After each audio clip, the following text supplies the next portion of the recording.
miles around. From time to time along the way, you'll see some of the portions of the road course built between 1999 and 2000 and revised in 2008. It winds through the infield and links back up with the oval over to the northwest. On the right are the original VIP suites built in 1973. We are riding on the very same 2.5 miles used by the drivers 100 years ago. Only the surface has changed. During the fall of 1909, down went 3,200,000 paving bricks, which is why the track still carries the nickname, the Brickyard. And where are the bricks today? Well, about 85% of the way around, they're still there, buried under several layers of asphalt. The most recent repaving job took place in the fall of 2004. If you think you may have spotted a golf course on either side of us, well, you have. It dates back to 1929. It's been revamped a couple of times since, most recently in 1993 by the world-famous Pete Dye, who used to live in Indianapolis. There are now 4 holes inside the track and 14 over on the right. The old course was once a major stop on the PGA Tour, the 500 Open being held between 1960 and 68. Each September between 1994 and 2000, the seniors played here. The 3-2-1 markers over on the outside fence are 100-yard reference points for entering Turn 3. The 500 drivers will make the turn at about 220 miles an hour. The NASCAR drivers with cars which are double the weight will go through at about 170 miles an hour. The fastest laps ever completed here by 500 drivers have been right at 240 miles an hour.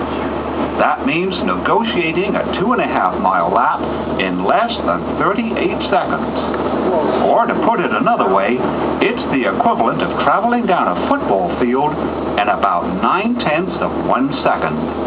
When we are in the turns, you can see the famed safer barriers up against the walls.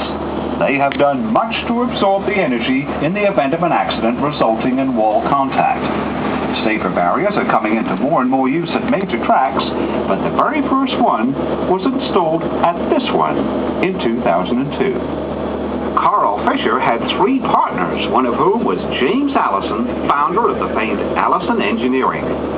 They sold the Speedway in 1927 to a group headed up by World War I flying ace, Captain Eddie Rickenbacker, who had in fact been a regular 500 driver before he ever learned how to fly a plane. In 1945, the track was sold to Anton Holman Jr. of Terre Haute, and it has remained in the Holman George family for over 60 years. And there's never been any tax dollars used here. The track is privately owned. Over on the left are the final turns of the road course on their way to linking up again with the oval. Out of Turn 4 and onto the main straightaway, corporate suites and double-decker grandstands. And can you imagine going all the way down there in 9 seconds? Drivers making pit stops used to drive all the way down the straight and pull over to their respective pit. In 1957, a separated pit lane was installed, and it may have been the first of its kind anywhere in the world. The current 500 cars have to stop several times during the race. They'll take on up to 22 gallons of fuel and change 4 wheels in less than 10 seconds, and they don't use gasoline. From 1965 until 2006, everyone used methanol. Starting in 2007, the 500 cars have run on ethanol. NASCAR, however, does use gasoline, but blended with 15% ethanol.